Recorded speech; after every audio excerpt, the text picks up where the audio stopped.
Hello, everyone. Welcome back to the show. This is Anthony. And this is James. Today's going to be a fun one. We're going to do the new trilogy of the Planet of the Apes franchise. And, I mean, what have there been 5 before these ones made? I think 6, maybe. And then Tim Burton did one in 2001, I believe, was that one, starring Mark Wahlberg. Yeah. But I think this one is such incredible filmmaking. This is a perfect trilogy. And what do I mean by that?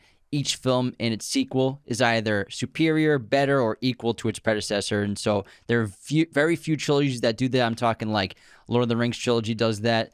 The Dark Knight trilogy, you could say, does that almost. And then I would say Oceans, that's about it, maybe. You and Oceans. I love the Oceans movies. They're all so good. And what Matt Reeves and Ruben Fleischer, the director of the first one, did was really incredible with this film because the first Planet of the Apes was an amazing movie when it came out. And Rupert Wyatt, I'm sorry. And who the hell is Fleischer? He did Rocket Man and Bohemian Rhapsody. But the original was a sensation, and it was very pulpy and super science fiction-y. And as great as it didn't have, I would say, the emotional stakes that these ones have. And what the filmmakers and writers really did with this trilogy was make you empathize with Caesar and the other apes and really understand their point of views. I know in other Planet of the Apes movies, the humans are the villains, but with this one, by the end of the trilogy, you feel like you're a member of the ape community. You've gone on this journey with them, especially Caesar, grown with them, seeing their struggles and conflicts in the trials and tribulations of their society. And by the end of the third film, you feel like you know them so well, and you can never have imagined that from thinking about a movie about talking apes. Yeah, I just love the direction that Matt Reeves ended up taking the franchise. Not that Rupert Wyatt didn't do a great job with the first one. I think that it's not clear why he didn't come back. I think the assumption is creative differences and maybe not enough time to work out the plan that he wanted. But I just love what Matt Reeves did, and it makes me so excited for the Batman because he took this story about these apes and turned it into one of the best stories we've had in the last 10 years in film in general. And it's all CGI mostly, and the incredible motion capture artists and actors like Andy Serkis and what they did for this role in terms of him coming off Lord of the Rings. And then he's done his company Imaginarium Productions, and then Weta Digital, what they did, and Weta did they did Kong, Avatar, Lord of the Rings, so they've been around in the motion capture scene for a while, just pioneering that entire movement. Yeah, and Matt Reeves, he's famous. His first film was Cloverfield, but he also was a co-producer and co-creator with J.J. Abrams on a few of their shows, most notably Felicity with Carrie Russell, which is why she was cast in Dawn of the Planet of the Apes. But he had a great directorial debut with Cloverfield, which we adored, and also with Let Me In, the remake of Let the Right One In.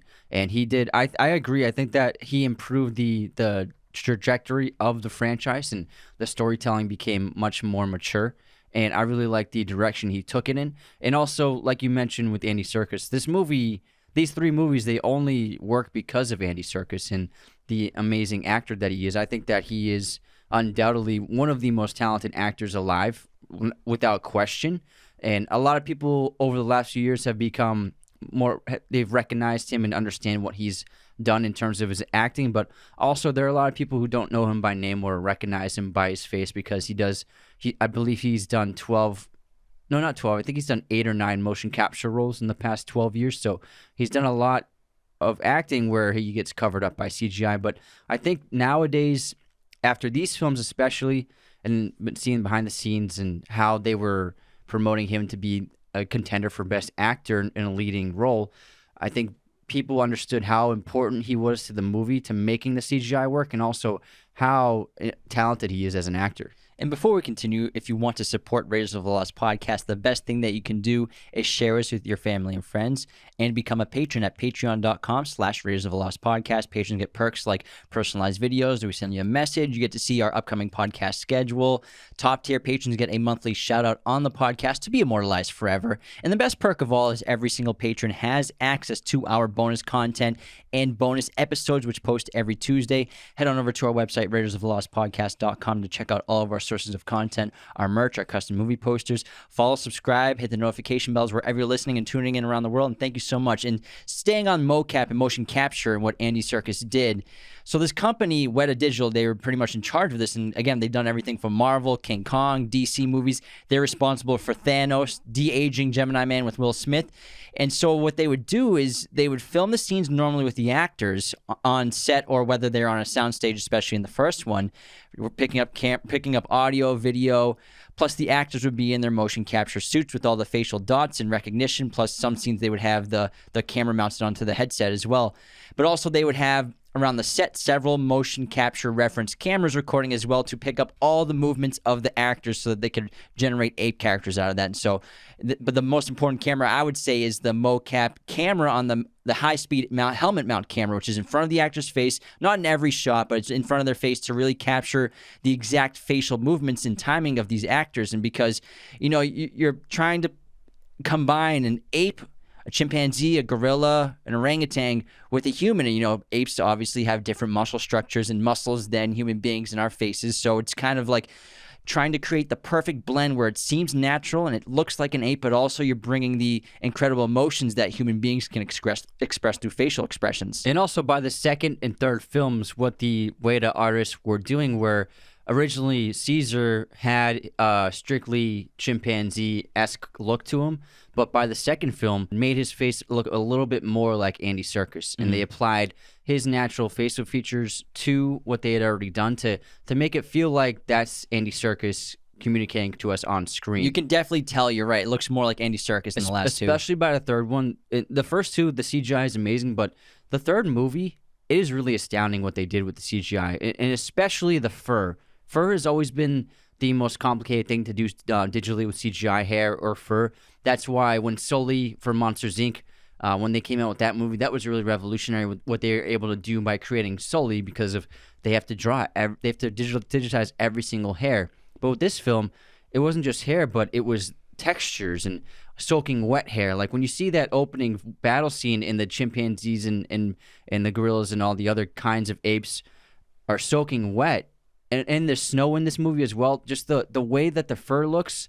And there are moments of this movie where you're just looking at like Maurice and you're like, that looks like a real animal. This is unbelievable what they did with this movie. I would say it could be the most stunning accomplishment of CGI of the last couple of decades. For sure. And I mean, Rise of the Planet of the Apes, it came out in 2011. It's the first one. And we saw that, and it's astounding what they did and what they did with Caesar, and it looks so real. But then when you see the opening shots, especially of Dawn of the Planet of the Apes, just the immense change they've made, how many steps forward they've taken with the technology, just because the first time we see Caesar, it's that close-up of just like his eyes framed of his cheeks, and it's like, that looks like a real person or a real ape, and those eyeballs look extremely real. And then they improved even more in the third film with War for the Planet of the Apes, and just what it is really is the post-production software just became so much more advanced, and when you have more and more data coming in constantly, and so the advancement of the technology for the mocap by Weta and then Imaginarium Productions is just phenomenal. And then, I mean, what they're doing today, I mean, they did Snoke with Star Wars, and just they do so many different characters in King Kong and Godzilla, so it's incredible what they're doing. And it has to be done with motion capture. You can't just make these characters in a computer, because if you do that, it takes away the performance. And that's the whole point of motion capture, to be able to have that spontaneity that an actor could put on set. When you put the actors on a set, whether it be a soundstage or an actual environment, rather than just having CGI artists like follow a director's orders, be like, okay, have this monkey do that and have that ape do that. You have actual individual actors doing their own performances within each scene, and it brings so much to the character of each single ape and animal that it becomes a necessary way of making the movie. It would not work without motion capture. Yeah, and also there are a lot of unsung heroes on these movies, especially Terry Notary, who's a stunt coordinator, ape movement specialist, you could say, and a movement coach. And his career started as a performer in Cirque du Soleil, and his first job was the stunt movement coach for Jim Carrey and Dr. Seuss and How the Grinch Stole Christmas. And then he did some other films. And then Tim Burton's Planet of the Apes, he actually was like the movement specialist and expert for teaching the actors and everyone how to move like apes. And so he's kind of, like I said, like an ape movement specialist. And then he also did motion capture work and coaching for Avatar. But then they had him basically teaching the other actors how to do ape movements for the film, for the Planet of the Apes trilogy. And it's especially difficult because apes obviously different skeletal structures. They have very long arms and limbs compared to ours. So in order to learn how to move like an ape. They had to create arm extensions for walking and running like apes, except for a lot of Caesar. By the time we're in the second and third film, he almost always just stands on his 2 feet, which is really interesting, and we'll get into his character and why he does that later on. But Terry Notary is definitely an unsung hero in these films. Yeah, 100%. And he played Rocket in the movies. And he also played King Kong in the most recent King Kong movie. But the writing of the scripts, I think, is really fantastic. How they came up with the concept of, just because the apes become intelligent, how do they take over the world? How do we get from here to the first Planet of the Apes movie where apes rule over the entire continent? And Apes Origins. Planet of the Apes Origins. But they came up with a great concept, a virus, and especially Dawn of the Planet of the Apes, it feels very much like it was 2020 in the world with the COVID-19 virus spreading across the globe. And the writers came up with the concept of, okay, so the apes gain intelligence, but how do they take out 6 billion humans? It seems impossible. Yeah. What if a virus that creates the apes also kills off nearly every single human being? So then you come up with a perfectly plausible idea of how this could happen, and you watch it play out, and you're like, yeah, I believe that. Totally could happen. So it's a really good idea. It's clever, and it works, and it's relevant to the world, obviously, even more. When you watch it today, you're like, wow, this is pretty weird. Dude, obviously, COVID didn't kill the entire planet, but, it's a pandemic, but extreme, epic proportions compared to... But let's get back to Planet of the Apes. And so, in addition to, obviously, mocap, I think Andy Serkis, because he's such a pioneer in this type of filmmaking and storytelling, he gives like a near Shakespearean performance as Caesar throughout this trilogy. And what's so great about Andy is rather than like technology overwhelming him, and I'm sure a lot of actors could get overwhelmed by, wearing the suit, wearing the helmet, putting the camera in front of your face. I'm sure you feel really goofy in that leotard on set with people. I mean, when you're shooting on locations in the second 2 films, like in a leotard with dots all over your face, I'm sure it's hard to get into character. But Andy, he takes the technology and he enhances it by bringing his soul and the performance of his art into the role fluidly to capture as what they eventually make as a real-looking ape. So he really pioneers not just the technology, but how to act with it as well. That's a great point about how you look, because it's silly, and it's kind of like, how do you take the role seriously if you're wearing this getup with the camera like right in your face?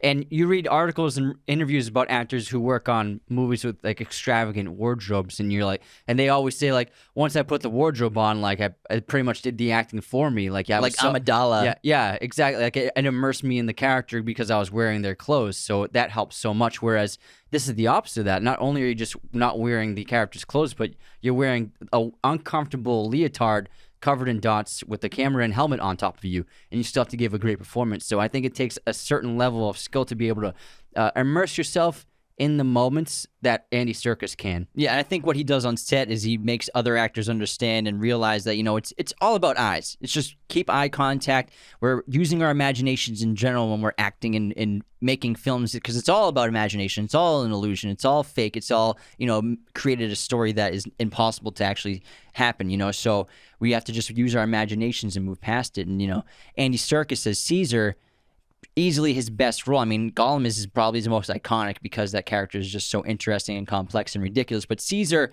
is such a strong character that we've seen in film over the last 2 decades. And I think what makes him different from the others is Caesar is really an outsider to both the apes and the humans for the majority of the trilogy. He doesn't fully fit in with the humans because he's an ape, even though he's just about as intelligent as humans, but he doesn't fit in with the apes either when he first meets them, because, he's humanized, you could say. He's like wearing clothes and sweatpants, and they bully him, but he's very intelligent. He's a natural leader. He's a visionary, and he's constantly evolving just like his species is. Different from Gollum, what makes Caesar a better character, because Gollum is amazing, one of the best villains ever.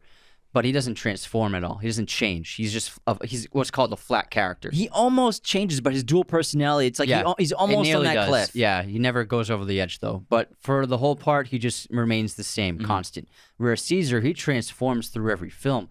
From the first film, you have him questioning his humanity and whether he's like an animal or an individual being, and then going from the bottom of the social status to the leader of the apes. And then in the second movie, he makes the fatal flaw of thinking that apes are better than humans, which leads to their downfall. He also loses his leadership and which he gains back by the end of the film. And then he understands that humans are not so different from apes and that they aren't superior. And then by the third one, he loses his humanity and soul in a lot of ways because of the murders of his family. And he goes on a revenge tour, which ultimately ends in failure by him allowing his people to get caught by the colonel. So his character goes through major transformations with each movie. I like revenge tour. I wonder if you can get like a band t-shirt for that. Revenge tour, Caesar 2020.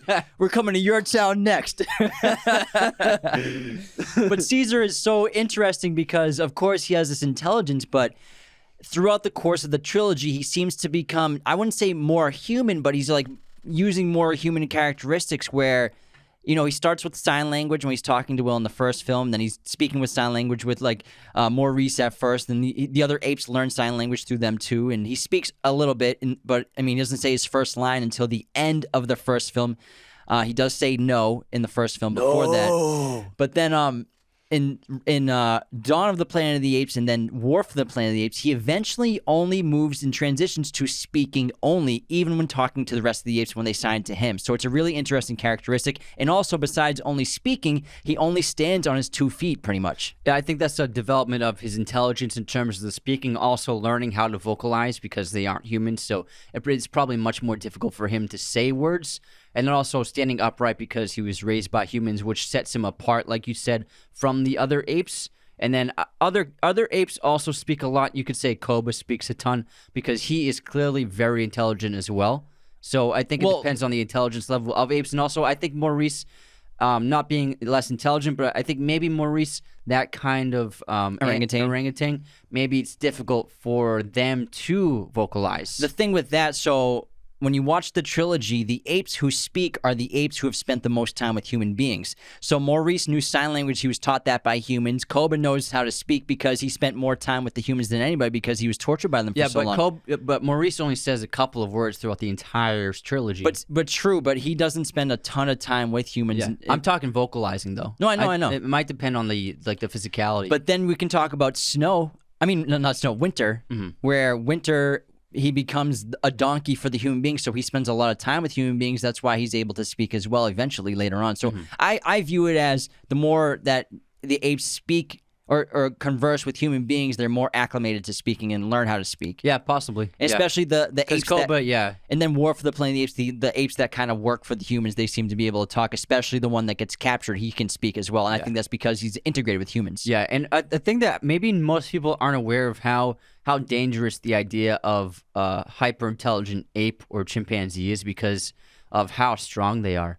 They are 4 or 5 times the strength of a very strong man, at least. And what they can do physically is just not even close. It's leaps and bounds more than what humans can do. So it is possible, like if apes become hyper intelligent, they would beat the crap out of us, no problem. Well, even a chimpanzee, they would physically a chimpanzee would physically dominate you, no problem. I would honestly be terrified to be in a room with a chimpanzee, even one that's like chill and like normal to human beings. They're so strong, it's incredible. You could rip your arm off, dude. No joke. But Caesar, again, very great and interesting character. Also, a fun fact about Andy Serkis: while filming and playing Caesar, he would wear heavy weights on his ankles and wrists to have that sense of tension always pulling on his arms to kind of feel like what it's like to have such very long and heavy limbs, because chimp arms and gorilla arms, they're huge. They're massive with muscle, but also they're like at least like 40% longer than a human's arm. Yeah, and apparently from what I've read about him, he keeps himself in extremely good physical condition for any roles that he gets, like this and other roles, to be able to perform the physicality of whatever is called upon him. Yeah, all of his roles are very physical for sure. And Caesar, I see similarities between him and 3 other characters in particular. The first one is Spartacus, who was also a slave, a warrior, and a leader, and eventually led the escape of the gladiators. Solomon Kane from 12 Years a Slave. Is that his last name? Kane? Solomon Northup. Solomon Northup from 12 Years a Slave, who is a musician and artist, and also a slave like Caesar, you could say in a way, is at some points in the films. And the thing with Solomon, like Caesar, he has very high intelligence. He's an artist, but he's constantly controlled and can't flex those muscles or express himself that way or use the intelligence or artistry inside of him. And then Michael Corleone, I see a lot of in Caesar, because Corleone like Caesar, is a person or a being that's destined to be a king in his own right in his family. He's very powerful, calculating, methodical. He's family-centric, and he's constantly trying to build and protect. But there's the huge difference between Michael and Caesar is Michael chooses the path of darkness right from the get-go, whereas Caesar always chooses the path of being a pacifist, of trying to make the right decision and trying to spare lives, whereas Michael will ruthlessly kill his own brother if he has to. Well, spare ape lives. He does kill humans, not always on purpose. Like he accidentally electrocutes Dodge, but he doesn't know it's going to electrocute him. But he often spares humans and prevents other apes from killing other humans. Yeah, and the motto, ape not kill ape, which we'll get to later on. Yeah. And yeah, these are phenomenal films, and I can't wait to get into them. So you want to just start with Rise? Let's go. All right, so Rise of the Planet of the Apes came out in 2011. This was directed by Rupert Wyatt. Again, he only did the first film. And what I love about this film is tell me. It's like a mashup of genres. You know, we have the like medical drama, medical genre, which is fun. Then we have the great sci-fi elements with, intelligent apes. And then it's like a prison break at the end of the film and almost like an all-out war. So, again, this one's very similar to Spartacus where we have this great prison break that leads to an escape, you could say, of a mass amount of people. And what's really cool about Rise is that it's actually kind of very much a reflection of the original Planet of the Apes. So the original Apes starred Charlton Heston, and famously, like we all know the story, he crash lands on the planet and he's held captive by apes. And what happens is Caesar in this movie very much mirrors the trials and tribulations that Charlton Heston goes through, whether it be being in prison, being hosed down, being physically abused, like all these things that happen to Caesar, they actually happen to Charlton Heston's character in the original one. So I think that they purposely mirrored that movie into this one, but from the point of view of the original ape, which I think was really brilliant. And the entire trilogy and the story really starts off with Bright Eyes. And Bright Eyes, who's Caesar's mother, was an evolved female chimpanzee who gets captured in the wild. And when she's captured, they realize that she has these very green eyes, which chimpanzees aren't supposed to have. You have your mother's eyes. Yeah, you have your mother's eyes. I know, Harry. They know. But the thing with her eyes, she looks almost human with her eyes. That's what they look like. You can see the intelligence, and they learn that Bright Eyes is an exceptionally intelligent chimpanzee who has evolved above the others, and she's held captive, but she goes through all those tests that Will is putting her through, because Will, at the same time, played by James Franco, he's trying to develop a cure for Alzheimer's, and so he's trying to use chimpanzees and their intelligence to create a serum to cure Alzheimer's, because his father, we learn, is going through Alzheimer's. He's losing his memory, and he's fading away.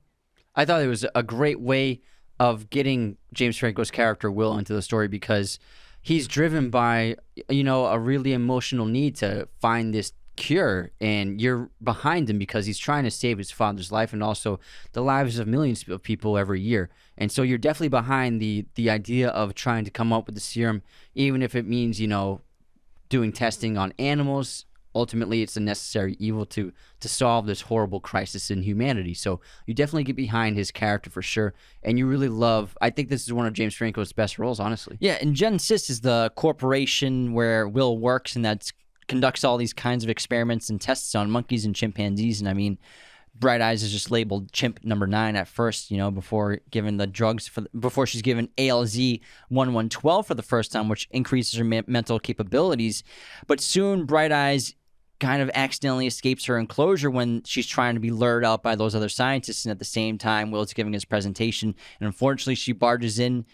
They think she's attacking people, and she gets shot. It's really a dramatic and emotional scene, because not only does Bright Eyes die, but we learn that she had a secret child at the same time that she was really just protecting. A forbidden love. It's so sad, because she was the mate of the Alpha in her original whatever clan or colony. They called Caesar's dad Alpha. Mm-hmm. And also what happened in that sequence when she escaped was that scientist guy, I can't remember his name, he was accidentally exposed to the serum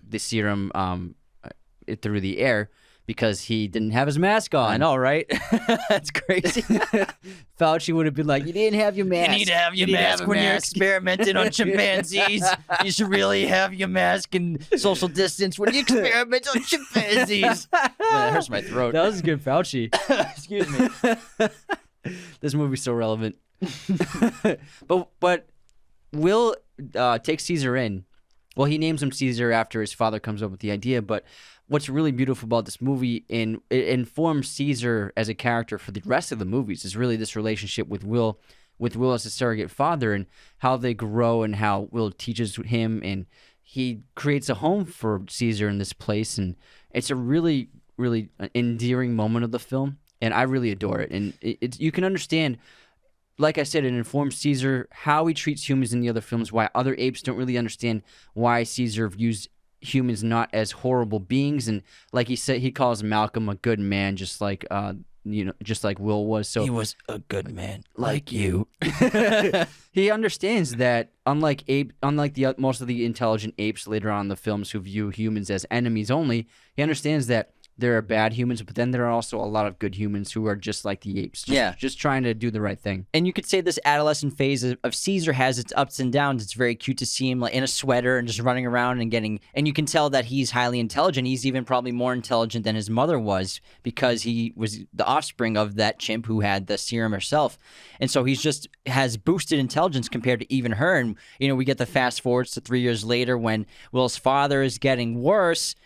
And then Will just has to just decide to just test the serum on his father, which seems to cure him. But also, Caesar's growing. He wants to go outside. He's sick of being inside that attic, and he has that experience where he escapes through the window up front, or he escapes the attic to go play with that kid. He just wants to have fun and play with the kid, and a dad attacks him. And he gets his first injury. Yeah, but this makes Will realize I need him to get him out of the house somehow, and so he takes them up to the redwood forest out after the Golden Gate Bridge, and this is a really, really smart sequence where Caesar climbs his first redwood tree. And it's a really great sequence where he begins swinging and jumping around all the branches in the forest. And this also becomes a montage and shows him aging until he's 5 years have passed. And he's become probably, you could say, an adult chimp, maybe just before adulthood, like late adolescence. But he is very much independent, very, very intelligent. But it's also complicated for him because as much as he loves Will and their relationship, he has to wear a leash and a collar when he goes out to the park. And he's beginning to question his humanity and his purpose, and he's worried that he doesn't understand, am I a pet or am I Caesar? Because he sees that dog. Yeah, he sees that dog also on the leash and collar, so he's looking at the dog like I'm like the dog. So it's complicated what's going on inside his head. But also, before he ages the 5 years later, one of my favorite moments is when Caesar asks permission of Will to explore the forest, and that's the first time we get the instance of the ape holding out his hand to get permission from the alpha of the family to do what he does, and that comes into play so much more later on with Caesar, and when he gets loyalty from all the other apes and chimpanzees and gorillas and everything. Yeah. And so, it is sad because as intelligent as Caesar, and again, he's just as intelligent as a human being would be at that age, maybe even more intelligent with how young he is at that young adolescent stage.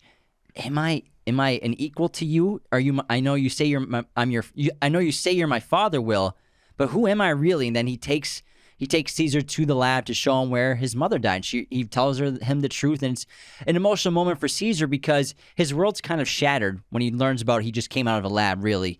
And he goes on like that. You could say hunger striking away. He won't eat the food, but at the same time, as Caesar kind of being angsty about his situation, which he rightfully is, Will's father is declining even more and more into his Alzheimer's diagnosis and disease. So what's happening is his immune system is fighting the virus, the antidote off. So he needs to come up with a new formula for the antidote.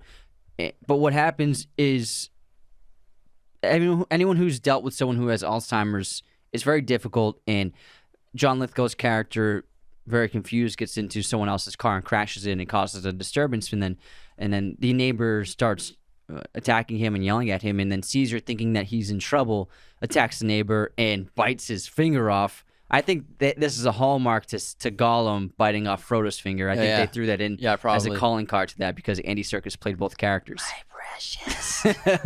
Gollum destroyed the ring, guys. Again, this is how strong chimpanzees are. They can just bite your finger off with no problem. But then the whole idea of Caesar living there, it was finite. It wasn't going to last forever. Yeah. It was inevitable that something would happen, or for some reason he would have to leave.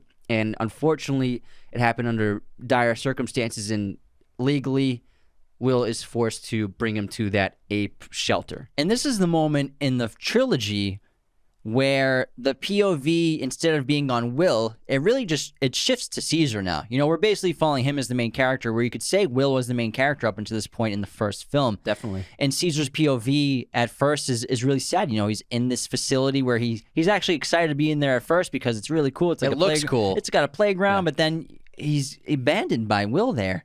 He's with all these other apes and chimps that he doesn't know. And he's led into a cage where he will spend most of his time. Tricked into an even smaller cage by Dodge, who's just played by Tom Felton brilliantly. He's so good at playing villains. I mean, he's awesome in this. Yeah, he's Draco without an accent. And so Caesar not only has been abandoned by his family, by his father and his girlfriend, the vet, but he's also been Caesar's girlfriend or no, Will's girlfriend, the vet. Does that in the park.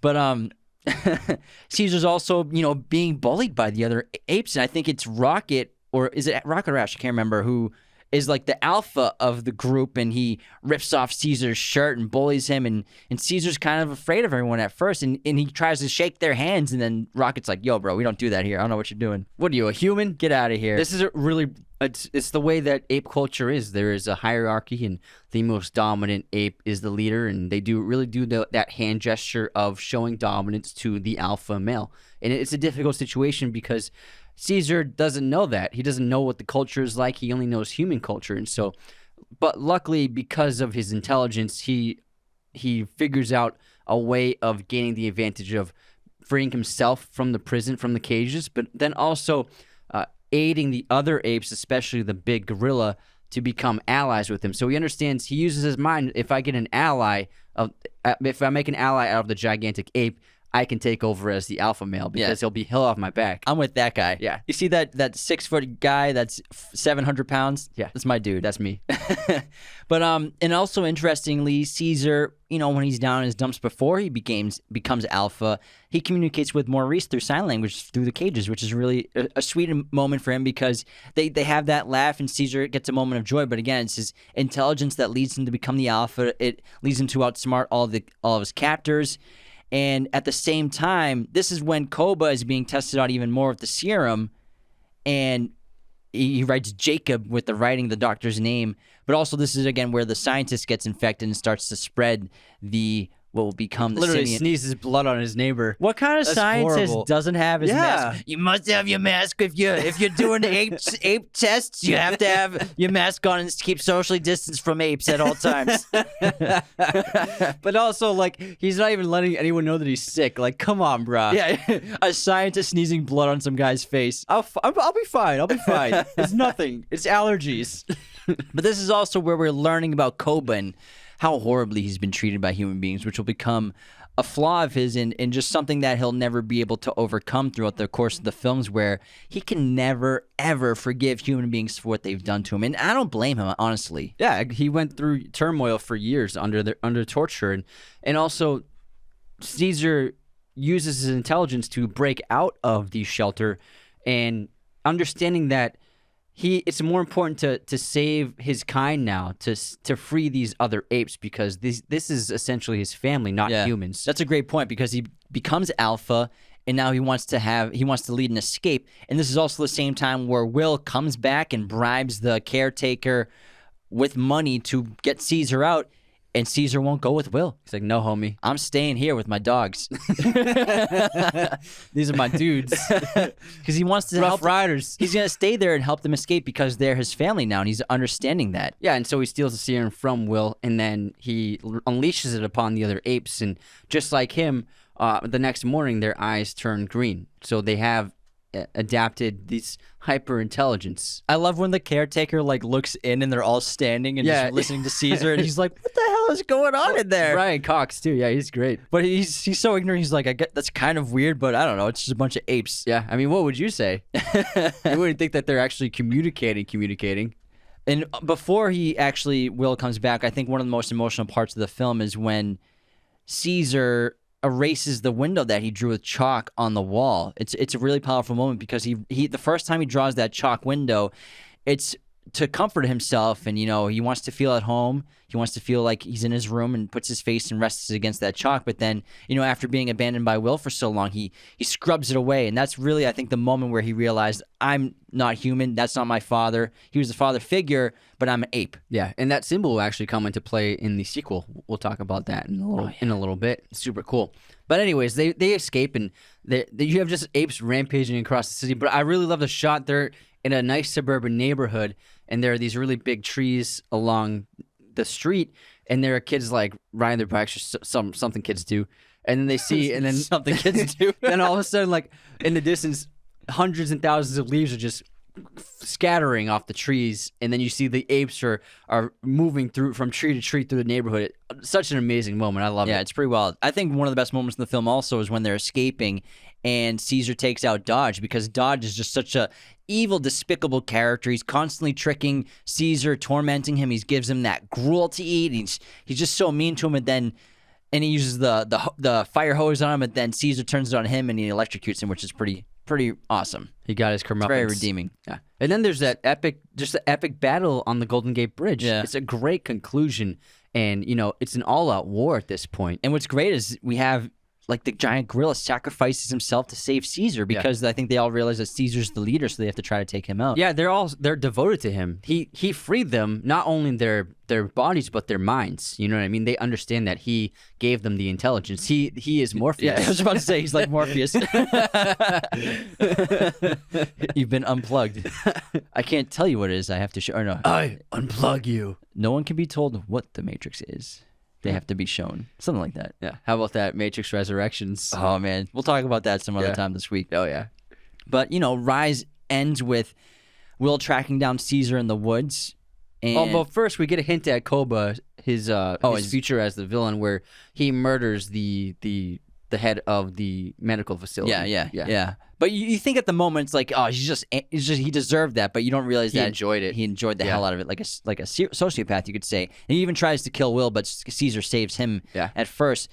And then the final moments between Will and Caesar are very powerful as well, because Will's like, you should come home with me. Let's go back home. We'll figure this out. But Caesar's like, we can watch Fairly Odd Parents. He says his first sentence in English to Will. He says, Caesar is home. Caesar is home. And I love Franco's reaction. It's great. He's like, oh my God. Ape just spoke. He did a good job. And Will understands, this is where he's meant to be. He's supposed to be here.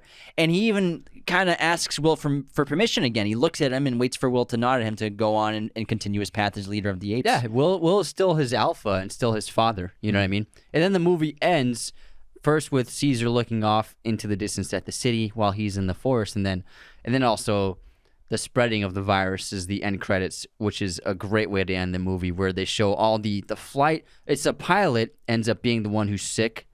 Yeah, of course. And he goes straight to an airport. What is the worst possible moment? COVID has expedited a lot of things like digital work and like all sorts of things, but I think people, when they're sick, they're going to stay home from now on. Oh, yeah, for sure. Especially because of what's going on. But this movie is like a clear example of like, if you got a cold, just stay home. But it's crazy the way they show they visually show the spread across that ape in your life happy. Do you want to go into intermission before we do the final two? Let's go, man. All right, let's just bang the intermission out. It's been 40 minutes. This is going to be a long one, which is great because these films deserve to be talked about in depth. Yeah. All right, let's go to our intermission, and we'll start off with our movie quote competition. I have two as usual, one for me and one from a fan. This is from Faco Kostia.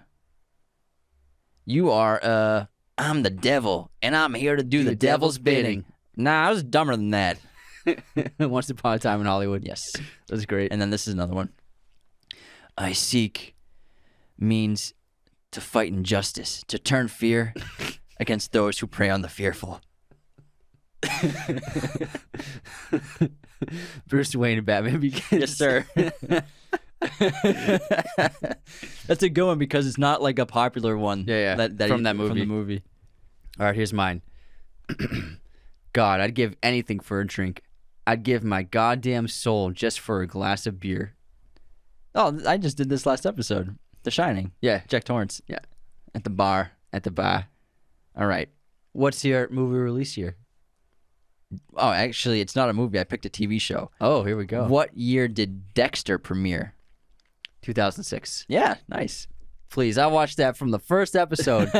Please. Man, those first 2 seasons of that show are gold. Great. Very good. Although the filmmaking is horrible. It's not horrible, but it's horrible. I guess it probably is. It had like no money. Showtime 2006, man. Digital cameras. But the opening credits, iconic. Great opening credits. Iconic. Great opening song, too. Yeah. Yeah. Did you see that there's a trailer for the new season coming out? Yeah. It looks so cool. Yeah. I was like, sign me up. Yeah. Hell yeah. Let's go. Love to. All right, here's mine. Movie release year. One Flew Over the Cuckoo's Nest. 1978. 75. All right, let's move into our pop quiz. What do you got for me? I went all Jack with this one. Okay. So my quiz question is, how many Oscar nominations does Jack Nicholson have? 12. Yeah. Nice. My guy, dude. You know how many wins he has? I want to say 4. 3. 3. I don't think anyone has 4. 4 is a lot. All right. According to the film Elf, what are the 4 main food groups of elves? That's a good question. Candy. 1. Candy corn. 2. Sugar. No. Syrup. 3. And marshmallows. Candy canes. Candy canes. We elves try to stick to the 4 main food groups. Candy, candy corns, candy cane, and syrup. That movie's so goddamn funny. That's a great quiz. Oh, man, that's funny. All right. I forgot there were 3 candy ones. All right. Do you have a hater of the week? I do. Let me pull up this hater. I also have one, too. Do you need a moment to pull it up? I can say mine. I would love a moment. All right. So mine was on our last Samurai episode. We posted a bunch of clips on TikTok, obviously. And one of them was this kid. He said... We said that Tom Cruise is not the last samurai. It's the entire clan are the last samurai. And this kid wrote, no, samurai is not pluralized, so how could it possibly be multiple people as samurai? And pal, samurai is the plural of samurai. It's Japanese, bro. Here's your sign. Relax. Goodness. Jeez Louise. And someone even said it should have been titled The Last of the Samurai. And it was like, that's still the same thing. Same thing. Same title. All right, here's my hater. I can't remember. Okay, it was a Spider-Man clip. And Chipotle. Chipotle? Chipotle. I was hoping Tripp. I wish Chipotle would follow us. Yeah. That'd be a fun sponsor to have. Hey, Chipotle, send us some gift cards. No, let's get sponsorships, some free burrito bowls. Ooh, let's go. Free burritos, yeah. Chipotle wrote, I can make a better podcast with my eyes closed. Unsubscribed. Oh, man, you totally got us, pal. My guy. Thanks for the support. Got another one or no? I have a top comment. Well, I'll do biggest supporter while you find that. Cool. It's from Save Polar Bears 7. It's a review. Love it. As a person who wants to go into filmmaking, it's very fun to hear a lot about the behind-the-scene work in all movies and what the meanings are throughout the films. I think it would be cool if you guys did an episode all about Pixar from the studio started to where they are now. Thanks so much for the review and the 5 stars. We love it so much. Great recommendation. We actually did the first 10 films of Pixar, and in that episode we did talk about like the history of Pixar and how it was formed. Yeah, I think that was in the 20s episode number. Yeah, so that was a while ago. It was a long time ago. Winter last year. So Yeah. I would definitely scroll down our episode list and you'll definitely find the Pixar episode. Or just go on YouTube and search Raiders of the Lost Podcast Pixar. Yeah, and you'll it'll find take you right to it. Yeah, so Yeah, it's just- a really good episode. yeah, that was a lot of fun. Yeah. That was a banger. All right, my top comment is Hunter Query. I literally had to Google it to see that Ken Watanabe wasn't in Pirates of the Caribbean. It was, in fact, Chow Yun-Fat. So he as well got them mixed up. It's because of the makeup in the correct. wardrobe. And you were right. I was correct. And he said, you got me again. They look so similar with that costume. Great podcast. Love the movie. Unsubscribed just so I could resubscribe. I heard that helps in the algorithms. And yes, thank you, Hunter, for resubscribing. And yes, comments in the YouTube videos definitely do help with the algorithms. Thank you so much. Today is September 2nd, so on this day in film history, Bing Crosby made his radio debut in 1931. Oh, wow. Being John Malkovich came out in 1999, directed by Spike Jonze. Keanu Reeves was born. Salma Hayek was born. And J.R.R. Tolkien passed away on this day. Some good birthdays. Yeah. My streaming recommendation this episode is on Netflix. It is Batman: The Killing Joke, which came out in 2016. It is a phenomenal animated film based on the comic of the same name. I don't think I've seen it, but really I've read good. it. I got the comic in my room if you want to check it out. I read it. Yeah, it's really good. That's when I said I read it, I meant I read it. But sometimes you say you read things, but honestly, I didn't know you could read. I didn't know you could read. At a second grade level. You might be able to handle it. Oh, No, cool. You can't. Sweet. You can't. It's mostly pictures, right? Technically, space per page, yeah, it's pictures. My streamer recommendation is on Amazon Prime, and it's The Neon Demon by Nicholas Winding Refn. It is a really crazy movie. It's just madness and out of control and great cinematography and just super weird but edgy, and I think it's a really bizarre movie. Yeah, we're huge Refn fans, and I mean, ever since Drive was a big commercial success in Hollywood, really, you could say. But before that, and then Valhalla Rises and Valhalla Rising. Valhalla Rising, sorry. I can tell how big of a fan you are. It's been a while since I saw that one. That was a while ago, that one. Yeah, 2007. Only God Forgives is Bronson. a great film. So he's a super talented dude, and that's a trippy movie. And he made that TV show, too, that starred Miles Teller. What was it? Teller. To Live and Die in L.A. Yeah, was that what it's called? Yeah. And yeah, anyways. He discovered Mads Mikkelsen. Yeah, with the Pusher trilogy. Yeah. So if you love Mads Mikkelsen, it's because Nicholas Winding Refn cast him in his movie. You're welcome. All right, is that it for our intermission? That's all. Let's head back into the show and talk about Dawn of the Planet of the Apes, which came out in 2014, and this was the first one directed by Matt Reeves. And again, Rupert Wyatt dropped out of the sequel, citing lack of development time, scheduling pressures, and probably creative differences. Matt Reeves was like, "Yo, put me in, coach. Yeah, let's go. I got this. I'm ready. I'm He ready. needs 3 years. Give me 2 months. I'll get you a script." Here's a treatment. Give me some money. And what I love about Dawn of the Planet of the Apes is this is practically a silent film. There's very minimal dialogue spoken throughout even the first half hour of this movie. A lot of sign language, obviously, but it's a story because we talk about it all the time that you don't need dialogue to tell a story. Obviously, great dialogue is so amazing to listen to, but you can tell a story without it, and they do with this film. And this movie, like you said, it has really great filmmaking, and a sign of that is definitely the opening shot. And what I love when filmmakers bookend their movies with images, and generally sometimes if they like to, it's the same image. So this movie opens on Caesar's face, and he's covered in the war paint, and this is right before they're gonna hunt those deer, and so it's a hunting party.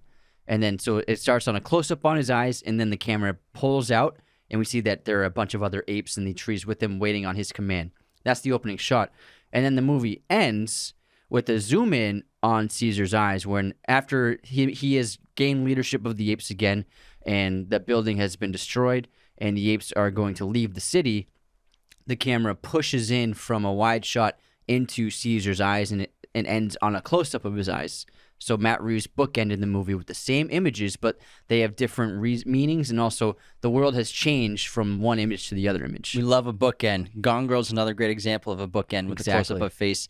But before that, actually, we have the really great credits where Oh yeah, great title credits. we learn about the simian flu and the outbreak throughout the entire world, where at first it's like, oh, we'll be able to contain it, but then it's just out of control and rampant, and I felt like I was watching the news in 2020. survival rate is so low, and pretty much most of the world is dead and dies from the flu. And it's just like how you said it was very clever how they did it with the spreading of the virus with the flight paths on the globe. What Matt Reeves did to show the loss of life and loss of communication throughout the entire planet was the globe shot of Earth from space with all the lights going out throughout every country and all the developed nations and cities throughout the entire world. So all the light pollution just disappears. Yeah, so that's how many people have died, and there are humans left probably all across the globe, but very few of them. So few that the cities are completely destroyed, and there's no governments, no organization at all that we know of. We'll learn that there is a small army up north that will come. They'll call for help from, but ultimately, humans are in disarray, and it's a moment where not only have the vast majority of humans died, but now the remaining humans are living without power, without electricity, without technology, without TikTok. And at war. Yeah. Without TikTok. But I love this movie because the humans are kind of in the same situation as the apes, though the apes are much better suited to living in nature, hunting and gathering. And in this movie, I love how they have that opening hunting scene with the apes. And apes actually are omnivores. They have carnivorous hunts all the time in nature and certain kinds of apes. So it's not something that is unheard of for apes. But I thought that it was really smart to show that they're eating meat in this movie rather than just vegetation. Yeah, I think that ties to the intelligence with the brain. I'm pretty sure it's believed by biologists and archaeologists and scientists that one of the factors for human beings developing such high cognitive function and larger brains was from eating animal product eventually from when they started to evolve. So I think that's probably why it's really interesting to see, because we usually just think of apes eating fruits and nuts and seeds and berries and all that stuff, but it's really cool. And because it's an epic hunt scene, it's like it's pretty cool. And then but what's the difference, I would say, between Rise versus Dawn? Rise versus Dawn is, I would say, the CGI has been just so much more advanced. It's incredible what they did in this film compared to the first one, which already looked phenomenal. But also, they shot 99% of this movie, motion capture, everything, on location, outdoors, in rainforests in Vancouver, also in New Orleans. So the mocap sets in production design, the mocap actors, their suits, the cameras, it all got put outdoors. And there's I think it was the first film that was actually motion capture filmed outdoors. It was. Yes. You're right. Yeah, thanks. Good job. Thanks, bro. And that makes all the difference in the world for the production, but also for the actors to feel like they're actually in the sets. They're not in front of a big green screen or like shooting like Avatar style in a warehouse, trying to imagine everything. Yeah. So it makes all the difference. And then post-production has just improved so much better. Facial mapping improved immensely. It really brought the authenticity of the performers and actors to the CGI rendering of the apes. And also, I thought it was smart where they started this story, because the original plans by the studio was to have this set much further in the future, where apes are a lot more advanced and Caesar isn't even the lead of the movie. He's more of just like a leader of the community, and the story was going to follow other apes. But that would have been lame. Yeah, so I think Matt Reeves understood that the story is Caesar. This is Caesar's story. Like, there's no point telling the story without having Caesar front and center. And so they said it just a few years after the events of the first film. And I love how the apes have established their own world in the forest, like their own community and the architecture that they've built. It's really fascinating, and Caesar is the leader, and he's got a lady now, he's got a kid, and other apes are having families, and Maurice is teaching classes and educating the young chimps and apes, and I think it was really fascinating, the culture that they created for the apes in this world. Yeah, and speaking of culture, you immediately see culture. The first shot of Caesar that you're talking about, with the war paint, like you brought up, that is culture. That is these intelligent beings are hunting and they're going to war, so they put on war paint. It's like the Joker getting ready and getting suited up. And the first shot in the first scene of the hunt, there's a great reference to 2001: A Space Odyssey, where the camera's rolling up the hill while they're hunting the deer, and just the sound in the background is the same loud chorus booming sound that is in the Planet of the Apes when the apes are around the giant structure in front of them. Yeah, it's a great moment. And what I think makes this movie exceptional and a much better improvement from Rise. And Rise is a good movie, but Dawn had a necessary ingredient that Rise didn't have: a great villain. Yeah. So in Rise of the Planet of the Apes, who's the villain? It's hard to say. I mean, Dodge is the villain, but he's only the caretaker. Yeah, they're only in the film for a little bit. The leader of the Genesis, but he's barely in it, and he doesn't have much to do in terms of the plot. Whereas in Dawn, we have our first full-fledged, flat-out villain in Koba, played by Toby Kebbell in this role, and he was cast. He wasn't originally playing Koba in the first movie, but since this is a much bigger role in this movie, they got a great actor, Toby, to play this, and he did a fantastic job. And Koba is a reflection of Caesar. He views humans as cruel and evil and as enemies, and even though he is loyal to Caesar, he is testing that, and he's pushing Caesar, and he's constantly arguing with Caesar, whereas Caesar sees everything one way, Koba sees everything the other way, and their contrasting and conflicting personalities eventually are going to put each other up against each other. Yeah, because they're wondering, are humans here? Are they all gone? Did they destroy each other? And that's not until and then they discover that humans are still around when they bump into them, and one of them apes gets shot by one of the humans, and that's when Koba Koba, like you said, wants the exact opposite of Caesar. He wants to eliminate all the humans. He wants to kill every human being he sees because he'll never forgive humans for what they did to them. He sees every human as an evil person and being like the ones that were torturing him and testing and experimenting on him. Yeah, whereas Caesar understands that there are so many humans that aren't good, just like Will was, and he'll learn that just like Malcolm and his family and friends are. And this has a great cast. We got Jason Clarke as Malcolm, Gary Oldman as Dreyfus, who is the leader of the surviving humans in San Francisco, Kerry Russell as Ellie, Toby Kebbell as Koba, and what's the kid's name? Ender's Game kid. Ender. Yeah, just Ender. Just call him Ender. Sorry, actor, can't remember your name. Yeah, he's probably listening. He plays Malcolm's son. He's a patron, yeah. So they definitely upped the game in terms of having a great cast. Cody Smith-McPhee. Great cast of actors for the roles. Yeah, and so it's a great sequence where after the apes discover the humans, one of the apes gets shot. I think it's Ash gets shot, but he's okay. Koba wants to go to war and kill them all. He wants them to show strength. But Caesar doesn't want to go to war. He doesn't want to kill anyone. But he also doesn't want apes to die. Yeah, but he also, yes, exactly. That's his main purpose. He doesn't want apes to die. He doesn't want to lose what they've built. Because he says, if we go to war, how many apes will die? And, and Koba's like, doesn't even give him an answer because he knows it would be a lot. And this is what I mean, where Caesar is a visionary. He's looking to the future constantly in the rest of his species. I have a vision. It has to be at least 3 times bigger. What is this, a center for ants? That's absolutely right. So Caesar also has a vision, just like Derek. But you can tell Koba isn't the only one that wants to show strength against the humans, and Caesar understands that. He has to show strength as a leader of the apes and their future of their species. So what they decide to do is to just roll up on the human colony, strong weapons held, strapped, and riding horses. Apes riding horses, which is insane because even when Malcolm and the others were telling them that they heard an ape speak because Caesar spoke to them, telling them to leave, no one believed them. But it's not until they see them rolling up and riding horses that they're like, holy crap, these aren't apes. And on top of that, Malcolm and the others had told Dreyfus that there were like 80 apes. Mm-hmm. But it looks like about 400 apes roll up on them in the city. And so he's like, that's a hell of a lot more than 80. But when Caesar... And all the humans are fascinated because you have apes acting intelligently and riding horses covered in war paint. You're like, what in the hell? Imagine being in their shoes. But then also, Caesar speaks to them. And what he says to them is it's very little. It's very simple because he still is growing in intelligence. But it gets the point across very simply. He tells them, this is the human home.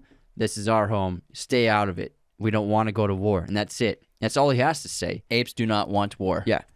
And this kind of, I think, satisfies Koba a little bit where even though they didn't kill any of the humans, they did show their strength towards the humans as a fighting force that they do not want to mess with. Yeah. And what's also a fun fact about the filming of the horses and everything is they originally tried to film with the motion capture artists and actors on horseback acting as apes, but what happened, according to Andy Serkis, is the horses would freak out as soon as they started acting like apes with their body language and movements, and especially when they spoke, when Andy Serkis spoke as Caesar, the apes would get super skittish and freak out, and so they actually had to switch to filming on top of ladders. Wow. Because the horses just understood that, like, that's not a human being on top of me. Mm-hmm. That's how good of actors these people are. Where the horse is like, that's not a human. What is that thing on me? That's crazy. Yeah. Wow, that's really fascinating. But it's a great point you make where Koba seems to be satisfied for the moment. They showed strength. But then when Malcolm comes back to beg Caesar to let the humans work on the river because they have to control the moat. They're trying to start the dam. No, not the moat. Not the moat. What is this, a castle? Yeah, it's got alligators. We gotta get this drawbridge down, Caesar. Help us lower the drawbridge. Make sure you wear your mask in the moat. Masks in the moat. The dam. They have to get the dam working because what's happening at the human colony is that people there, they're content for the moment. They have leadership. They have generators, so they have some power, so they can do some things. They're getting supplies and food and water, but they're running out. And Dreyfus and Malcolm are very worried because when they run out of juice, when they run out of power, the humans are going to revolt. They're going to go crazy because we're accustomed to that. You know, they don't want to live like cavemen, you could say, because they don't want to live like animals. Exactly. Yeah. That's what's ironic about it. And so it's essential for Malcolm, and his goal for the colony is to go back up to the ape territory, get permission to work on the dam. I will point out the main reason for the dam, not just for power, but it gives them a way of communicating through the radios to try and find other survivors and see if anyone else is out there. So that's the main motivation for getting to the not just to power your iPhone. Excellent point. That's why we're both on this show. Yeah. That's why I get paid the big bucks. Actually, that's why LG pays me the big bucks. Yeah, LG, these screens are phenomenal, by the way. Like, I'm reading my notes, and that's exactly why Anthony gets paid the big bucks.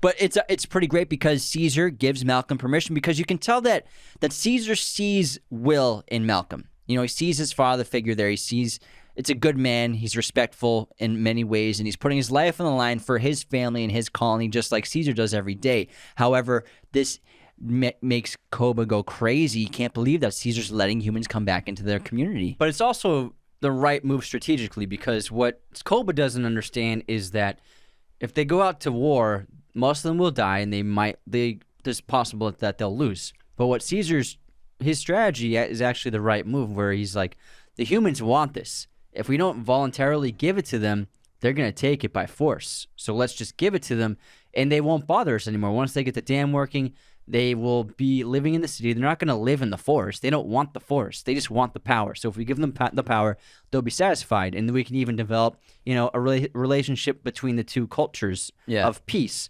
Whereas Koba, and this was the right move, because the reason why Dreyfus had his men gather the weapons was on the chance that it didn't work out. Now this actually complicates the plot for Koba, because Koba, not trusting the humans, goes and spies on them and sees that they're gathering artillery. He thinks that, they're just gathering artillery and they're going to attack either way, they're still going to attack us. But what he didn't understand, that with Dreyfus, it was a backup plan for the artillery. You need to clear your throat. Yeah. Excuse me. You sound like a different human being. You sound like Caesar. I didn't breathe. You're like, I need to wear a mask and clear my throat.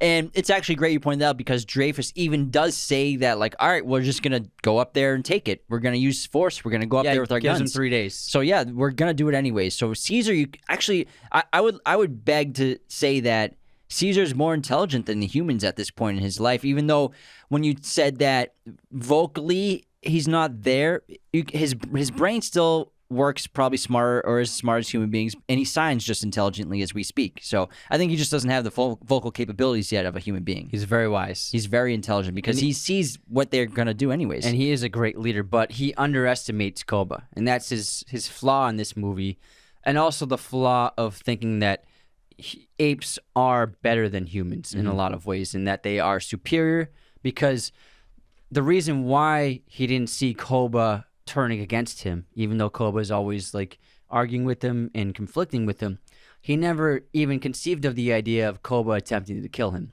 because he's an ape.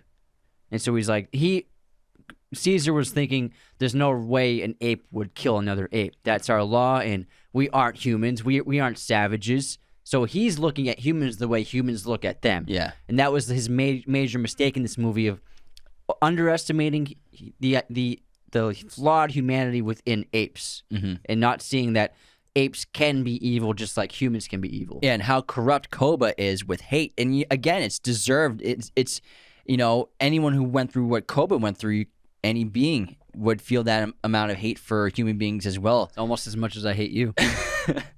Whoa, man. That's pretty intense. Koba hates you. Koba hate James. And Koba seems to be plotting something. He's corrupting Caesar's son, Blue Eyes, which is a reference to his mother, Bright Eyes.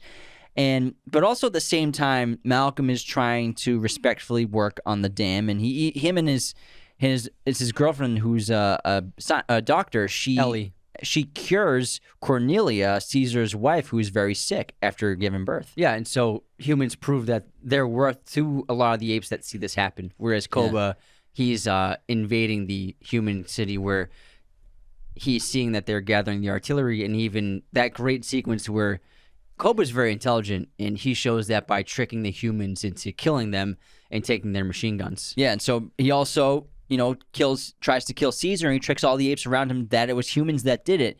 Excellent plan by him. So again, Koba is very intelligent too, but he's just very evil too at the same time. And he starts this war against humans because Koba can never forgive humans and what they've done to him. And so he leads an all-out attack after getting alpha status of the entire community on the humans.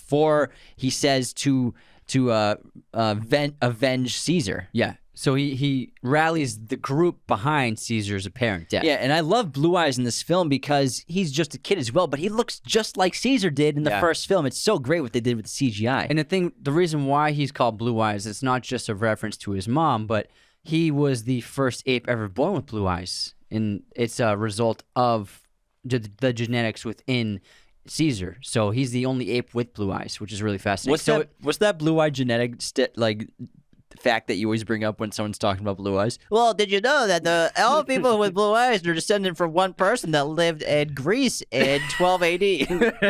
Something like that. Yeah, that's about right. Yeah, all blue-eyed people have the same ancestor. It was a mutation of the eye color that had never happened before. Gotcha. That was a good one. It was like the simian flu. But Blue Eyes, of course he's his father's son, and he understands that what's going on isn't right, but also at the same time he is upset about his father's death. But you can tell he's got a back and forth tension inside of him that he doesn't want to go with it, but he's kind of just being pulled along. Well, because once the apes win the battle and take over, Koba's methods are ruthless and brutal. Dictator. And he even kills an ape that doesn't want to carry out his orders. So when Blue Eyes sees this, he understands that Caesar would never have done anything like this, and Caesar would be ashamed of them if he saw them doing this. Yeah, and anyone who is loyal to Caesar is a prisoner at this point, especially Maurice and Rocket, and they're all prisoners inside that bus, and they can't escape because they had loyalty to Caesar, because Koba understands that in order to have complete control, I have to just have only followers of me. It's a dictator right there. Yeah, and the rest of the apes, they're too afraid to do something about it, despite the fact that if Caesar showed up, they all would have loyalty to Caesar, but Caesar's gone and they're afraid of Koba. Yeah, but luckily Malcolm and Ellie find Caesar and they bring him, he leads them to his old house where he and Will used to live, and they patch him up. And what's really interesting about this movie, is actually pretty tragic, is we never know for certain what happened to Will after the first movie, but there's actually major hints that he definitely died of the virus right after the end of the first movie, because, first of all, his car is still there, parked outside the house, so that means he didn't leave. And if he would have left, he would have taken his car.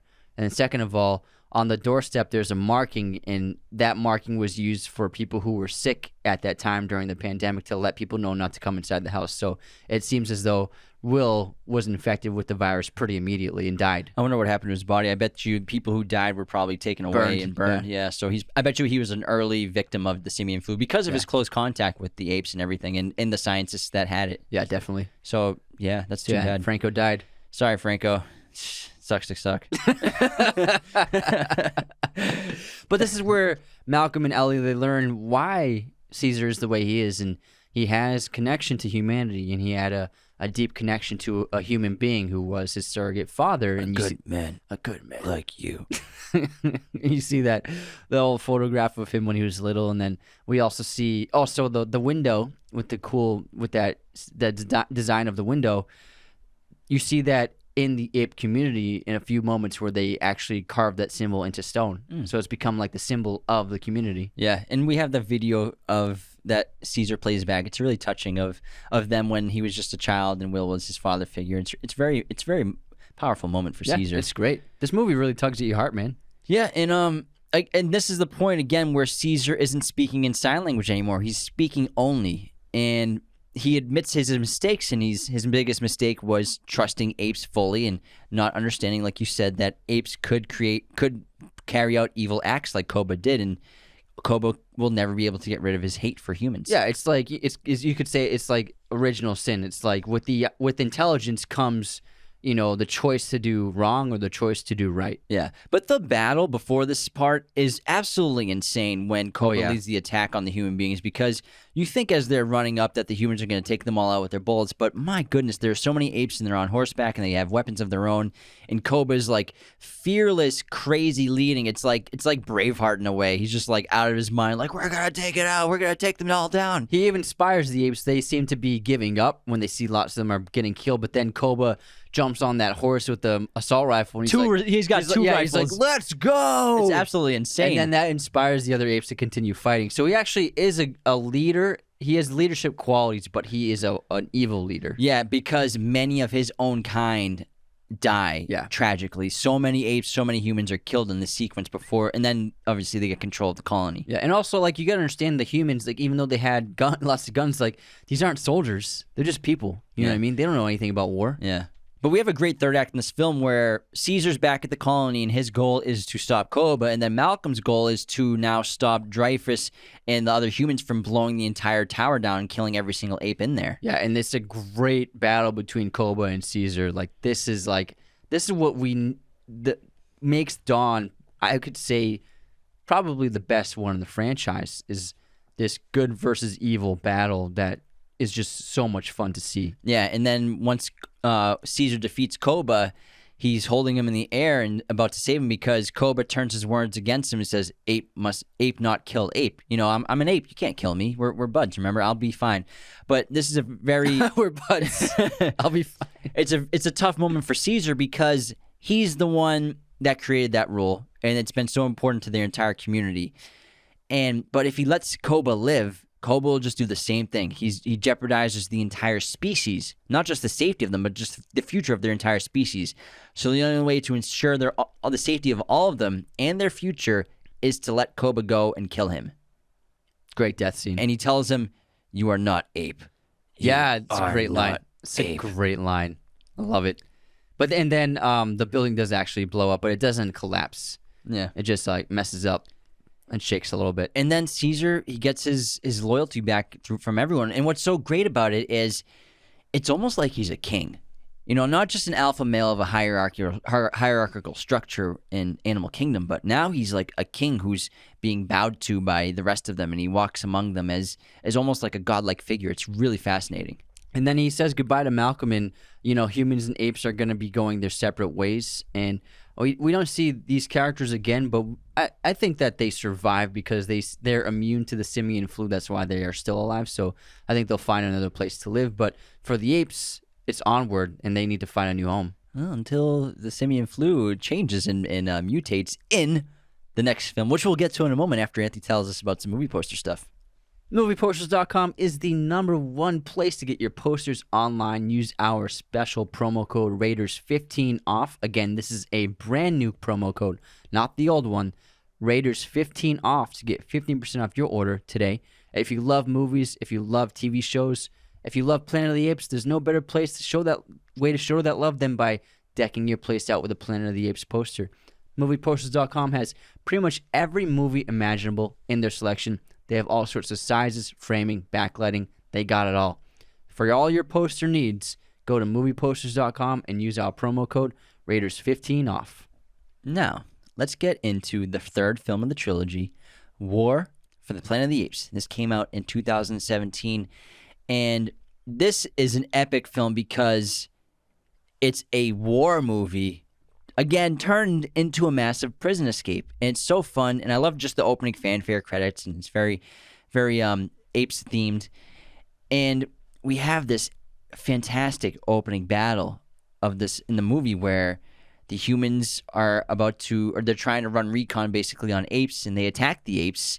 And it's really interesting because they also have apes working with them. So we're seeing a cohesion of the species on the human end working with apes, but also a war is brewing because these are the humans that Dreyfus and that colony reached out to, that Malcolm told Caesar at the end of the second film, like, you have to get out of here. There are more humans coming. They contacted a base somewhere, and so there's military personnel coming. These are those humans. And this is 2 years later, where they have been battling for some time now, off and on. And so the humans understand they're wicked smart apes.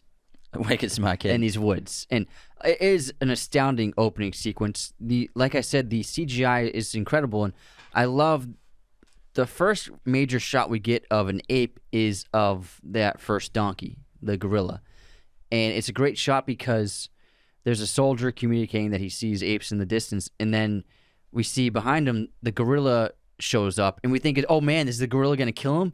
But actually, he's on their side, and he has betrayed his own species to survive among the humans. And I thought it was a really fascinating way to portray how there can be outliers in the society, apes who would betray themselves to do whatever they can to stay alive, desperate for survival. And I thought it was a fascinating take. Yeah, and this attack is wild. It's such great action sequence and incredible directing by Matt Reeves in this entire film, especially working with these kind of circumstances of, a ton of motion capture and people versus soldiers and guns and everything and explosions. And it's great because this first act shows that there's probably more humanity inside Caesar than there is inside the human beings who are there to attack them.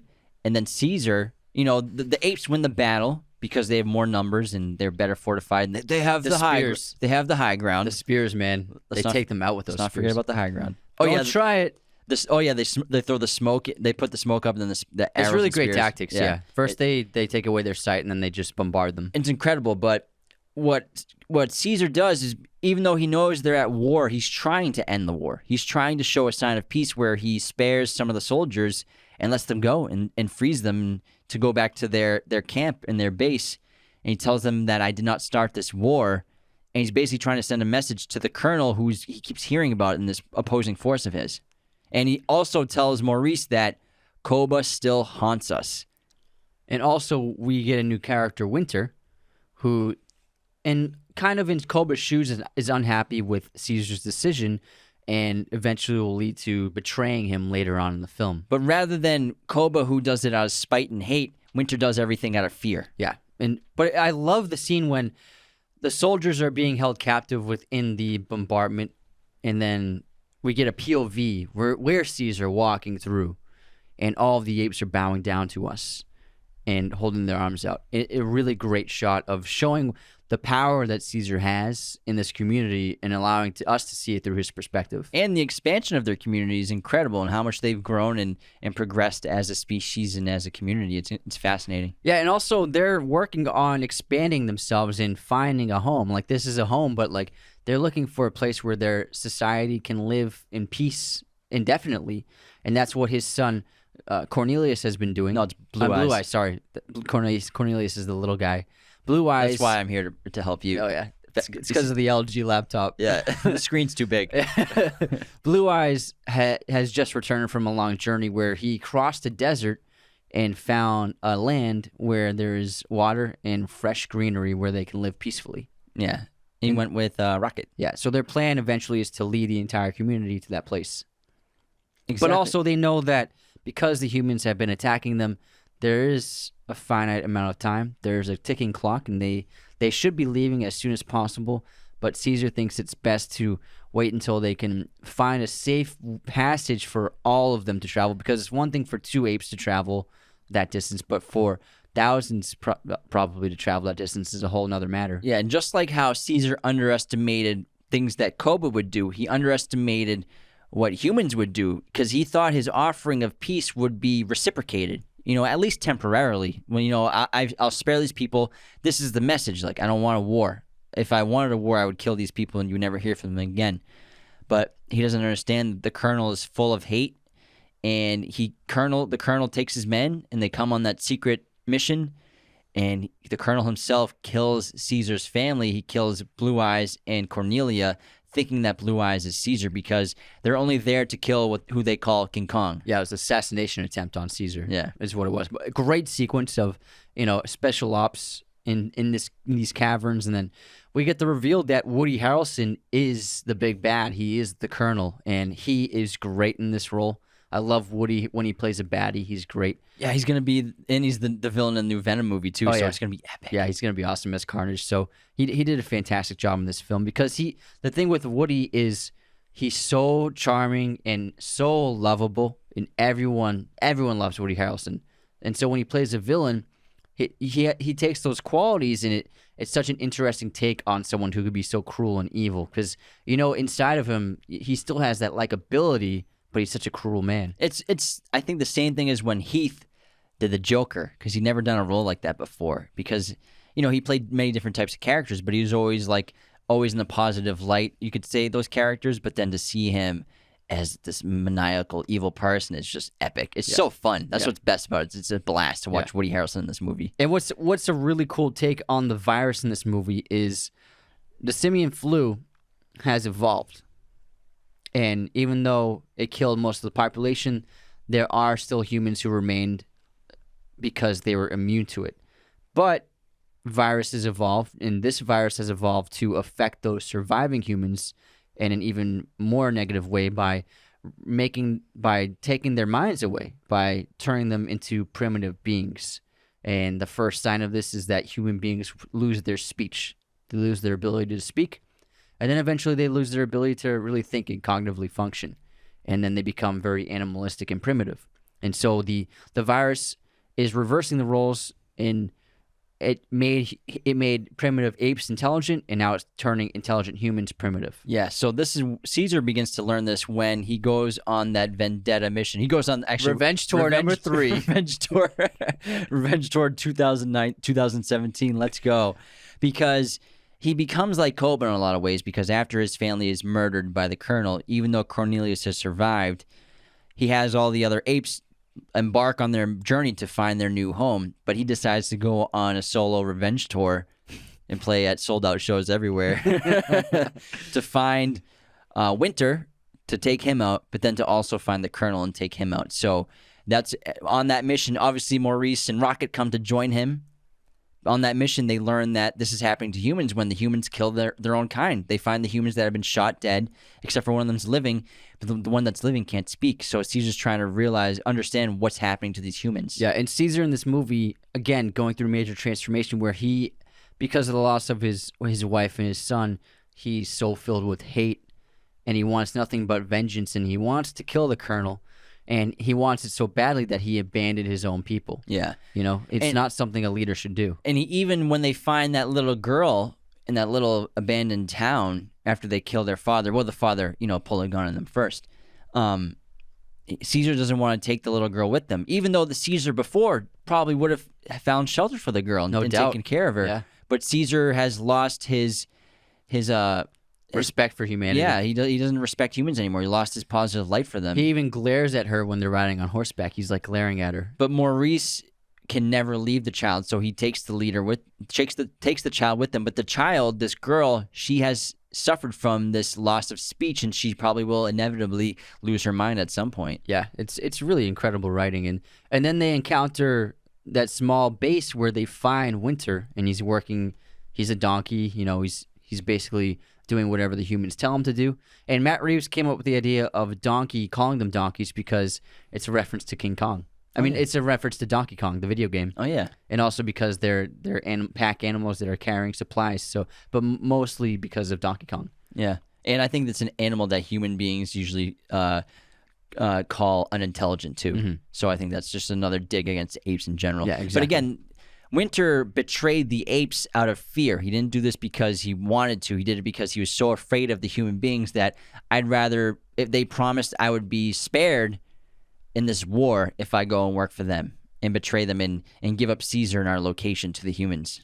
But ultimately, there's no way the humans would ever let any apes survive eventually. So it was a mistake by his part. And that's what Caesar tries to tell him before he strangles him to death. He's like, you think they'd let you live?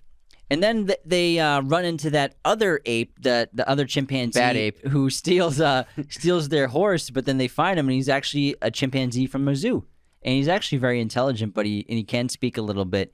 And yeah, he says, "Bad ape, bad ape, bad ape." And the thing with him is Caesar pities him immensely because he's been here for so long, and he came from a zoo, and I'm sure that an ape in Caesar's position would pity an ape that grew up in a zoo in its entire life, just like Caesar did in a way. But also, this is something that the simian flu spread. So they're learning that apes all around the world gain intelligence from the virus.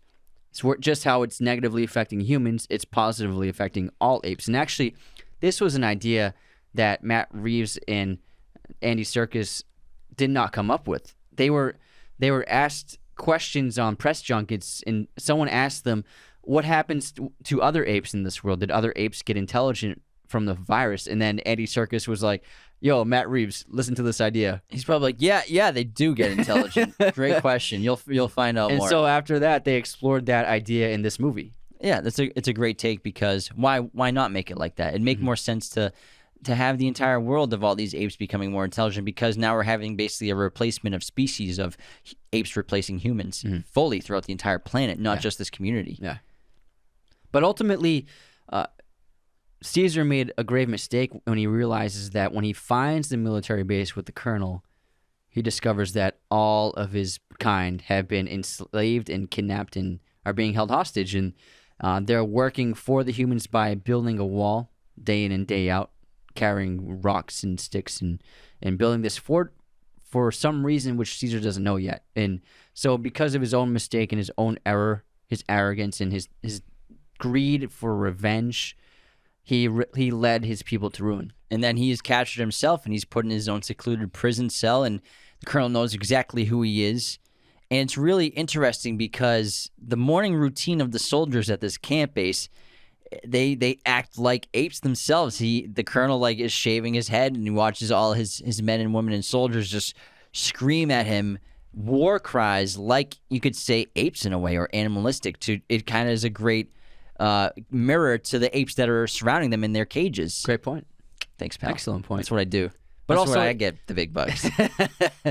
The colonel is very smart, though, where he keeps Caesar separate from the other apes. You don't want him to rile them up, you know what I mean? But also, the colonel understands that he needs Caesar because in order to get that wall built, he needs all of the apes to cooperate. So when there is that slight rebellion that first day at the work camp for Caesar, when the colonel brings Caesar over to him, he orders him to get everyone back to work. He needs the apes to get back to work, and Caesar's the only one who can really unite the apes completely. And then when he puts Caesar's life in danger by holding a gun to his head, then all of the apes voluntarily begin working again out of sparing his life. So he understands that the apes are led by Caesar. And even though before this, when he's first at the camp, you can tell he's lost his loyalty of the rest of the community. They don't look at him. They don't even respect him like they used to. It's not till he starts speaking out and then gets the lashings that they start to respect him again. 100%. And Caesar is so smart because there's that great conversation that night that he has in the colonel's office, you could say, or apartment, whatever. Where, apartment. I guess you could call that an apartment. His bungalow. Yes. His IKEA furniture. Where Caesar's, again, so intelligent. He understands that there are other humans coming, but they're not coming to help the colonel out. They're coming to attack the colonel. That's why he wants this wall so badly, which, I mean, doesn't really do much anyways. Yeah. They got a bunch of helicopters. Yeah. It's better than nothing. Yeah, it's a wall, I You gotta have guess. something. You gotta stop the ground forces. I guess so.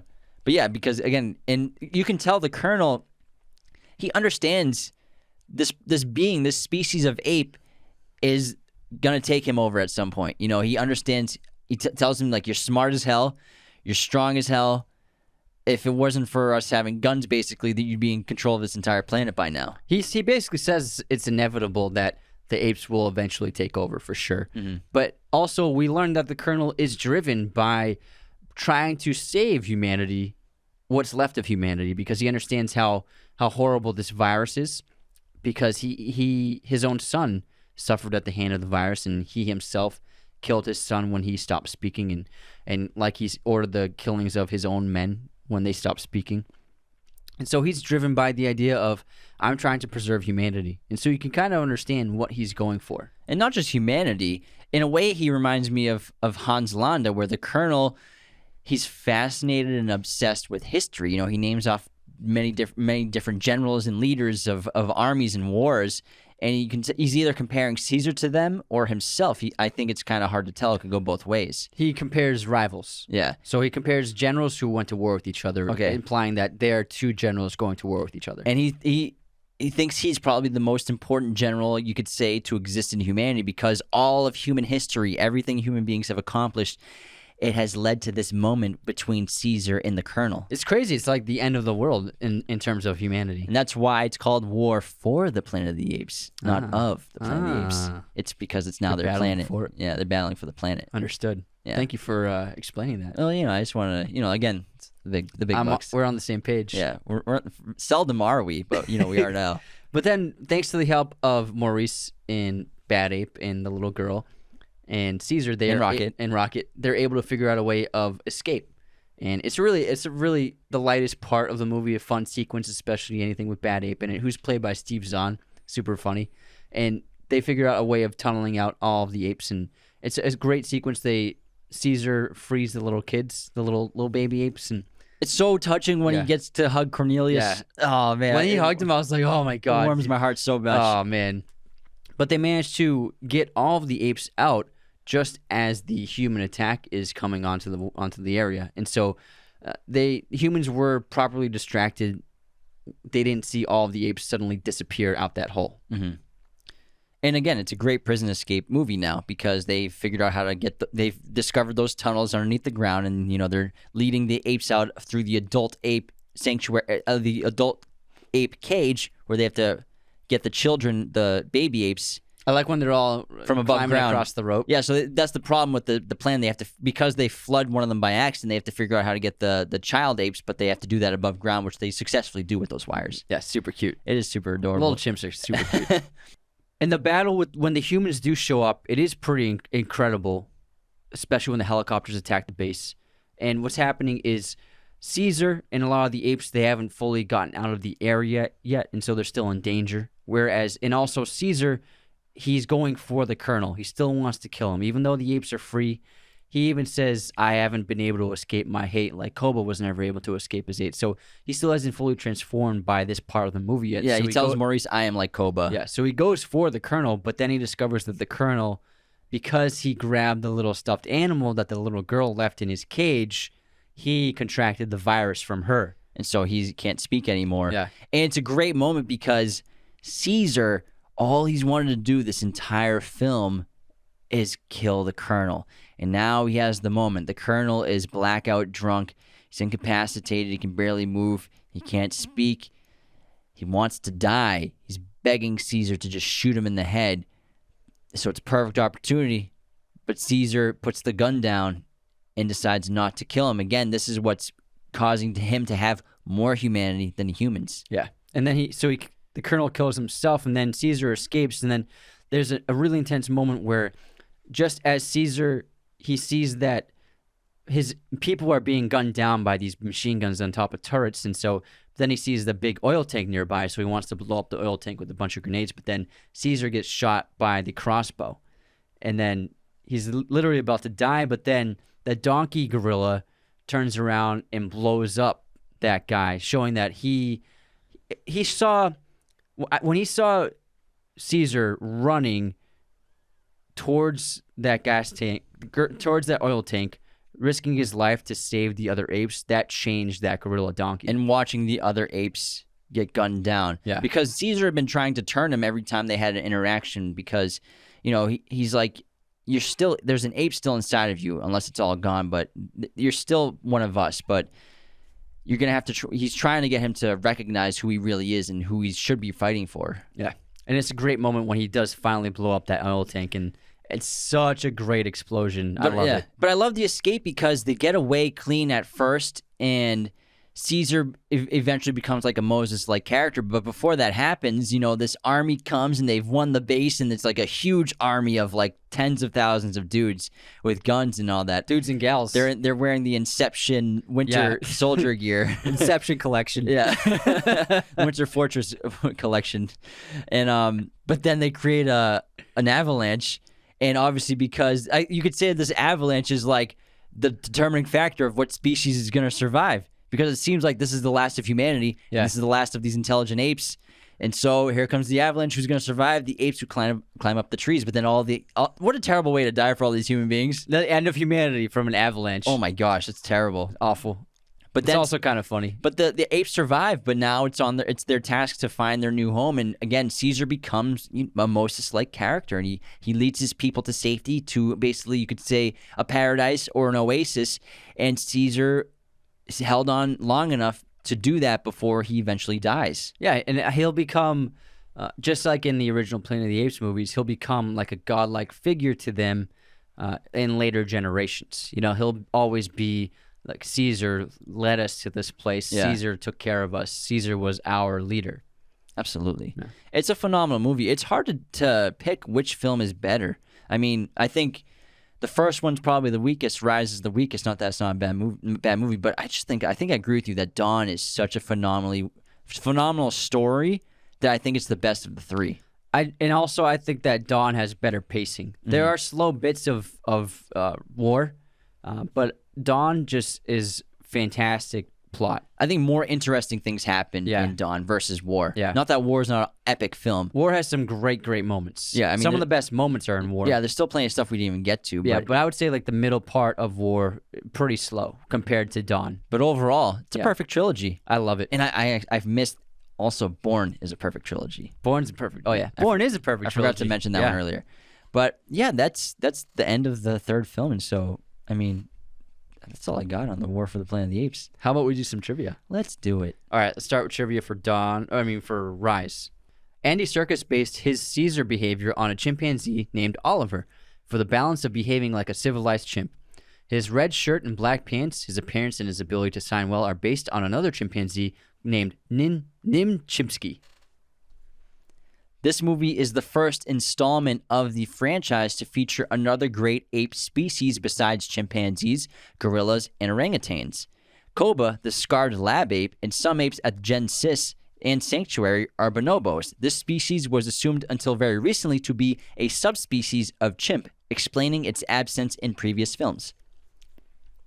Koba was the nickname of Joseph Stalin during his time as a revolutionary.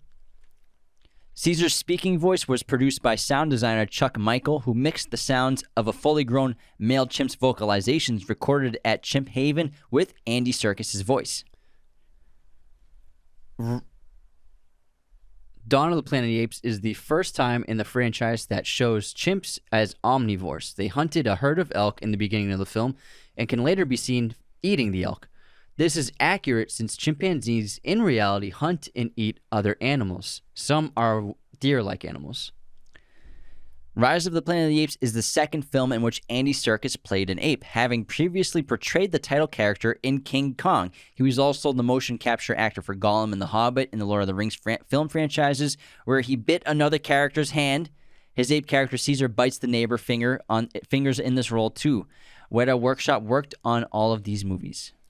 Before principal photography began on Dawn, the ape actor spent 2.5 weeks at an ape camp in Vancouver run by Terry Notary, who you spoke about earlier in The Other Stunt Guys.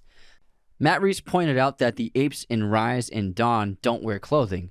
The Ape Society, however, in the original Planet of the Apes wear clothing, and so Bad Ape in War for the Planet of the Apes is supposed to represent the start of the progression of apes wearing clothing. The movie poster of Dawn of the Planet of the Apes features Caesar carrying an assault rifle on horseback. In contrast, Caesar never actually uses any guns. He does, however, threaten Malcolm and his friends with a shotgun after discovering that Carver smuggled it in. It's a cool looking poster, though. It is a cool poster. In War for the Planet of the Apes, when Caesar confronts the Colonel as the human army attacks, the tears running down Caesar's face are really Andy Serkis' tears. Weta Digital tried to recreate them digitally onto Caesar's face, but were unable to capture it correctly. They instead chose to lift the footage from Andy Serkis and then place the tears atop the ape face they created. That's all I got. That's all I got, too. Well, thank you so much, everybody, for tuning in to our episode on the Planet of the Apes trilogy. We really hope you enjoyed this as much as we did. Take care, everyone. Make sure to go to patreon.com/Raiders of Lost Podcast to become a patron today. Subscribe, follow, hit the notification bell. Wherever you're listening in, leave those 5-star reviews. We appreciate it so much, and thanks again. Bye. Thanks so much for tuning in to Raiders of the Lost podcast. Be sure to subscribe if you're new. Hit the like button, leave a comment. Find us on all audio streaming platforms, Spotify, Apple Podcasts, Google Podcasts, wherever you listen to podcasts, you can find us. Find us on Twitter, TikTok, Instagram, Raiders of the Lost podcast. Be sure to check out one of these other videos right here for more content on our favorite films and breaking down all kinds of movie content. Thanks so much.